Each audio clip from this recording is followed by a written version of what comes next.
अब आइए हम बात करते हैं हेलिकोबैक्टर पाइलोरी की। तो देखिए एच पाइलोरी जो होता है ये क्या होता है, curve shape flagellated gram negative rod that is triple positive. देखिए सेम वही इसी का भाई है, ठीक है, विब्रियो कॉलरा का ही भाई है।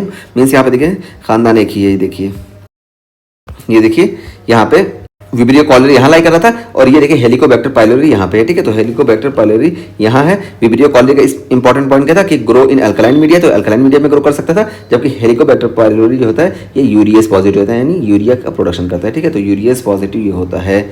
और यहाँ पे देखिए हमको फ्लैजिला देखने को मिलेगा, ठीक है। तो यही यहाँ पे है। तो देखिए क्या बताया गया कि एच पाइलोरी जो होता है ये कर्व्ड होता है, देखिए कर्व्ड है, और यहाँ पे फ्लैजिला होगा, ठीक है। तो फ्लैजिलेटेड है यानी मोटाइल होगा, और ग्राम नेगेटिव रॉड होगा, और दैट इज ट्रिपल पॉजिटिव। देखिए ट्रिपल पॉजिटिव है। सबसे पहले देखिए कैटलेस पॉजिटिव, तो देखिए कैटलेस पॉजिटिव है, और कैटलेस पॉजिटिव में देखिए हम यहाँ पे सिर्फ नेगेटिव याद रखेंगे। 3 जो होते हैं ये कैटलेस पॉजिटिव नहीं होते हैं, और बाकी मोस्टली जो होते हैं हमारे कैटलेस पॉजिटिव हैं, पॉजिटिव होते हैं, ठीक है। हमारा क्वेश्चन मोस्टली इसी से सॉल्व हो जाता है। देखिए कैटलेस नेगेटिव में हमारे स्ट्रेप्टोकोकस, न्यूमोकोकस और इंटेरोकोकस, ठीक है। ये कोकस वाले ये तीनों जो होते हैं ये कैटलेस नेगेटिव होते हैं, और मोस्टली इसके अलावा कैटलेस पॉजिटिव होते हैं। उसी में से हमारा एक एच पाइलोरी भी है जो कि कैटलेस पॉजिटिव है, और ऑक्सीडेस पॉजिटिव हम बताएं कि वीसी का पीएच से याद रखेंगे। तो विब्रियो, और यहाँ पे देखिए हमारा कंपाइलोबैक्टर, और पी से हो गया हमारा सूडोमोनास, और एच से हेलिकोबैक्टर, ठीक है। देखिए हम यहाँ पे दिखाई भी थे, ये देखिए वीसी का पीएच जो होता है ये हमारे ऑक्सीडेस पॉजिटिव होते हैं, ठीक है। तो वीसी का पीएच ऑक्सीजन पे डिपेंड करता है, तो ये ऑक्सीडेस पॉजिटिव हो गए। और उसके बाद देखिए ये यूरियस पॉजिटिव होता है, और यूरियस पॉजिटिव हमको 2 ऑर्गेनिज्म याद रखना है, ठीक है। तो देखिए हम याद रखेंगे हब से यूरिया डाल दिए, ठीक है। यूरिया फर्टिलाइजर है जो खेत में डाली जाती है, तो इसको हम निमोनिक बता रहे हैं कि हब से यूरिया डाल दिए, तो इस तरीके से हमारे लिए आसान रहेगा। तो देखिए एच से हो जाएगा हमारा हेलिकोबैक्टर, और यू से हो जाएगा यूरियस पॉजिटिव, ठीक है। तो यूरियस पॉजिटिव यू से, और पी से हो जाएगा हमारा प्रोटियस, ठीक है। तो प्रोटियस पी से हो जाएगा। तो इस तरीके से हमारा ये यूरियस पॉजिटिव में 2 ऑर्गेनिज्म याद रखेंगे कि हेलिकोबैक्टर और प्रोटियस यूरियस पॉजिटिव होते हैं, ठीक है। तो ये देखिए ट्रिपल पॉजिटिव बता दिए, कैटलेस पॉजिटिव, ऑक्सीडेस पॉजिटिव और यूरियस पॉजिटिव होते हैं। और उसका फिर देखिए इसको हम डिटेक्ट कैसे करते हैं, तो यही यहाँ पे बताया गया कि can use urea breath test और faecal antigen test for diagnosis, ठीक है। तो डायग्नोसिस में हम यूरिया ब्रीथ टेस्ट का इस्तेमाल करते हैं या फीकल एंटीजन टेस्ट करते हैं, ठीक है। तो इसके डायग्नोसिस के बारे में बता दिया गया। और उसका फिर देखिए क्या है कि यहाँ पे जो उसका स्पेशल फीचर है कि ये क्या है, यूरियस प्रोड्यूस करता है, ठीक है। यूरियस पॉजिटिव होता है, तो देखिए यूरियस प्रोड्यूसेस अमोनिया, ठीक है। तो यूरियस जो होता है ये अमोनिया का प्रोडक्शन करता है, और जो अमोनिया का प्रोडक्शन करता है ना, तो इसका फायदा क्या होता है, तो देखिए क्रिएटिंग एन अल्कलाइन एनवायरनमेंट, जिस वजह से यहाँ पे अमोनिया का प्रोडक्शन होता है, इस वजह से अल्कलाइन एनवायरनमेंट हमको देखने को मिलता है। अब जो अल्कलाइन एनवायरनमेंट बन जाता है, इस वजह से क्या होता है, which help H pylori survive in acidic mucosa. तो जो एसिडिक म्यूकोसा है, ये देखिए स्टमक का एसिडिक म्यूकोसा हम दिखाएं आपको, ये देखिए स्टमक का जो एसिडिक म्यूकोसा है, यहाँ पे जो है जब यूरियस के जरिए ये अमोनिया का प्रोडक्शन करता है, तो अमोनिया का प्रोडक्शन होने की वजह से यहाँ पे अल्कलाइन एनवायरनमेंट क्रिएट हो जाता है, इस वजह से आसानी से ये रह जाता है, ठीक है। तो यही यहाँ पे बताया गया कि creating an alkaline environment which helps H pylori survive in acidic mucosa. तो एसिडिक म्यूकोसा में इसी वजह से एच पाइलोरी आसानी से सर्वाइव कर जाता है, ठीक है। और ये मोस्टली कहाँ कॉलोनाइज होता है, तो देखिए बताया गया कॉलोनाइजेज मेनली एंट्रम ऑफ स्टमक। तो देखिए स्टमक का जो एंट्रम होता है, इस एंट्रम में मोस्टली एच पाइलोरी देखने को मिलता है, ठीक है। तो देखिए स्टमक का 4 पार्ट होता है, फंडस, कार्डियक, बॉडी और एंट्रम। तो एंट्रम में ही हमको यहाँ पे एच पाइलोरी कॉलोनाइज होता दिखाई देता है, ठीक है। तो यहीं पे ये यूरियस प्रोड्यूस करता है, और यहीं पे ये कॉलोनाइज होता है। तो यहाँ पे ये चीज बताई गई, ठीक है। तो ये चीज हो गई। और अब ये कॉज क्या करता है, तो देखिए कॉज क्या क्या करता है। अच्छा यहाँ पे देखिए हम यहाँ पे बता दें कि एंट्रम में ही रहता है, ठीक है। तो एंट्रम में रहता है, तो जब हम इसकी डायग्नोसिस करते हैं ना, तो डायग्नोसिस में हम क्या करते हैं, बायोप्सी करते हैं। तो एंट्रल बायोप्सी ही करते हैं, ठीक है। तो एंट्रल बायोप्सी करते हैं, और ये म्यूकस में रहता है कि पेनिट्रेट नहीं कर सकता, ठीक है।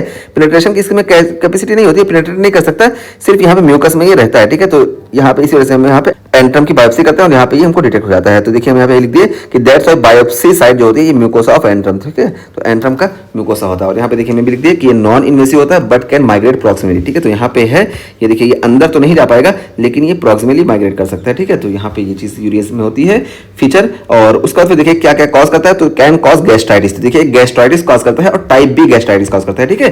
तो ये गैस्ट्राइटिस कॉज करता है, टाइप बी गैस्ट्राइटिस। और उसके अलावा देखिए पेप्टिक अल्सर कॉज करता है, ठीक है। तो पेप्टिक अल्सर कॉज करता है, और भी पेप्टिक अल्सर में स्पेशली ये ड्यूडेनल अल्सर कॉज करता है, ठीक है। तो पेप्टिक अल्सर में स्पेशली ये ड्यूडेनल अल्सर कॉज करता है, ठीक है। तो यहाँ पे हम एक चीज और बताएं कि ये जो एच पाइलोरी होता है ना, ये लगभग ना 90% या 80% पॉपुलेशन में ये कॉलोनाइज होता है, ठीक है, रहता है, लेकिन कोई इन्फेक्शन नहीं कॉज करता है। सिर्फ 10% केसेस में ना ये पेप्टिक अल्सर कॉज करता है, सिर्फ 10% केसेस में ये पेप्टिक अल्सर कॉज करता है। और अगर पेप्टिक अल्सर हो रहा है ना, तो 90% चांस होता है कि ये जो है एच पाइलोरी की वजह से हो, ठीक है। तो पेप्टिक अल्सर अगर हो रहा है तो 90% चांस होता है कि एच पाइलोरी की वजह से हो, लेकिन एच पाइलोरी देखिए आपको ये प्रेजेंट देखने को मिलेगा सिर्फ 10% केसेस में पेप्टिक अल्सर कॉज करता है, ठीक है। तो यहाँ पे दोनों फर्क आपको समझ में आ रहा है ना कि अगर पेप्टिक अल्सर हो रहा है तो हम जान जाएंगे कि लगभग 90% चांस ये है कि यहाँ पे ये एच पाइलोरी की वजह से हुआ, लेकिन एच पाइलोरी का इन्फेक्शन हुआ इसका मतलब ये नहीं कि पेप्टिक अल्सर ही होगा, क्योंकि सिर्फ 10% केसेस में ही ये H pylori peptic ulcer cause करता है, ठीक। तो यहाँ पे ये पॉइंट था, हम बता दिए।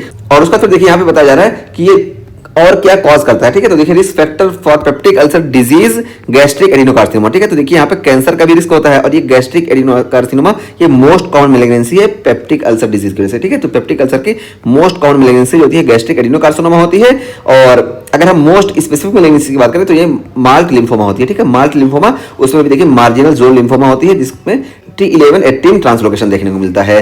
तो ये चीज यहाँ पे हमको देखने को मिलती है कि gastric adenocarcinoma most common malignancy है, जबकि मोस्ट स्पेसिफिक मैलिग्नेंसी ये एच पाइलोरी की वजह से ये हमारी मार्जिनल जोन लिम्फोमा है, ठीक है, यानी माल्ट लिम्फोमा, ठीक है। और यहाँ पे देखिए हम जब ट्रीटमेंट करते हैं तो एच पाइलोरी की वजह से हो रहा है, इस वजह से यहाँ पे हम एच पाइलोरी का इस्तेमाल करते हैं और मोस्टली ये जो होता है रिस्पॉन्ड होता है, ठीक है। तो एच पाइलोरी से ही सही हो जाता है, लेकिन अगर एच पाइलोरी काम नहीं करेगा और बहुत हाई ग्रेड हो गया तब हम लिम्फोमा की तरह ट्रीट करते हैं, लेकिन मोस्टली हमारा एच पाइलोरी एरिडिकेशन थेरेपी जो हम इस्तेमाल करते हैं तो सही हो जाता है, ठीक है।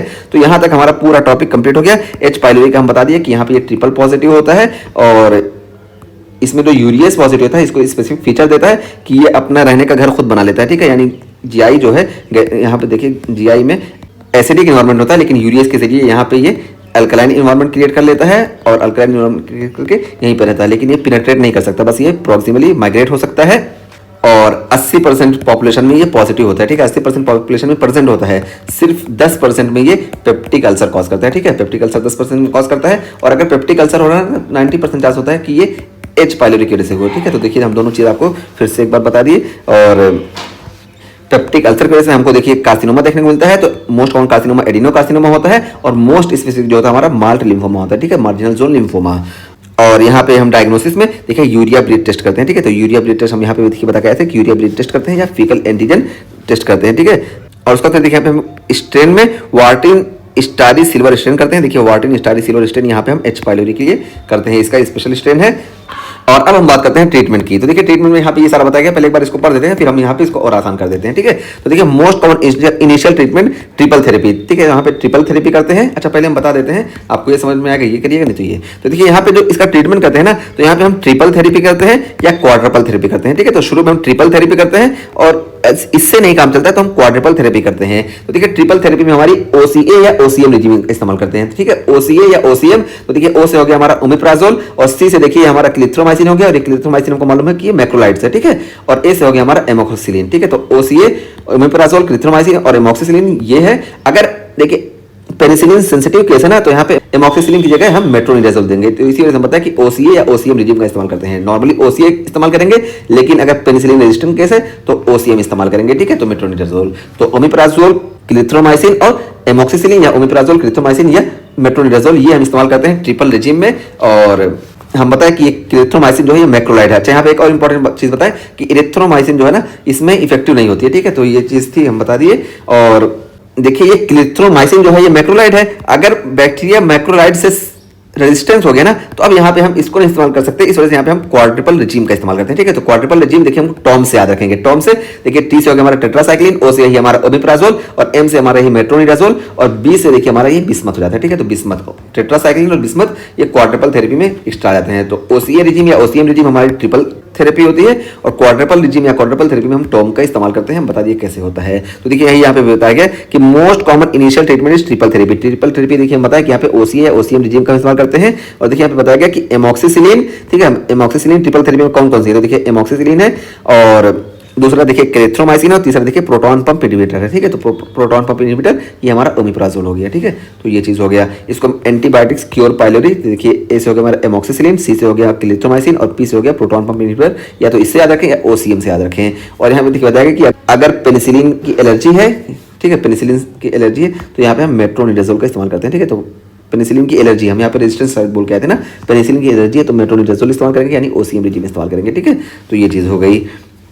और उसका फिर देखिए हम बात की कि क्वाड्रिपल थेरेपी करते हैं। तो देखिए यहाँ पे बताया गया कि bismuth based quadruple therapy if concern about macrolide resistance, ठीक है। अगर मैक्रोलाइड रेजिस्टेंस है तो यहाँ पे हम क्वाड्रिपल थेरेपी करते हैं। क्वाड्रिपल थेरेपी में यहाँ पे बिस्मथ को हम ऐड करते हैं, ठीक है। तो इसको हम टर्म से याद रखेंगे, टेट्रासाइक्लिन, ओमेप्राजोल, मेट्रोनिडाजोल और बिस्मथ, ठीक है। तो ये हमारा क्वाड्रपल थेरेपी हो गया, ठीक। तो इस तरीके से हमारा पूरा ये एच पाइलोरी का टॉपिक कंप्लीट हो गया। एच पाइलोरी में आपको बता दिए कि यहाँ पे ये ट्रिपल पॉजिटिव होता है, यूरियस पॉजिटिव इसको एक्स्ट्रा पावर प्रोवाइड करता है कि ये सर्वाइव कर जाए एसिडिक पीएच में, क्योंकि एसिडिक पीएच को ये नॉर्मल अपने हिसाब से करके अल्कलाइन कर लेता है। और बताया कि ये पेप्टिक अल्सर डिजीज कॉज करता है और गैस्ट्राइटिस में टाइप बी गैस्ट्राइटिस कॉज करता है। और यहाँ पे देखिए कार्सिनोमा का भी रिस्क होता है, और मोस्ट कॉमन कार्सिनोमा जो होता है ये एडिनो कार्सिनोमा होता है, और मोस्ट स्पेसिफिक जो होता है ये माल्ट लिम्फोमा या मार्जिनल जोन लिम्फोमा होता है, ठीक है। और यहाँ पे ट्रिपल थेरेपी हम बता दिए रिजिम में कि ट्रिपल थेरेपी हम पहले करते हैं ओसीएम या ओसीए रिजिम, और अगर इससे नहीं हो रहा तो हम टॉम यानी क्वाड्रपल थेरेपी करते हैं, ठीक है। और यहाँ पे हम डायग्नोसिस में यूरिया ब्रेथ टेस्ट या फीकल एंटीजन टेस्ट का इस्तेमाल करते हैं,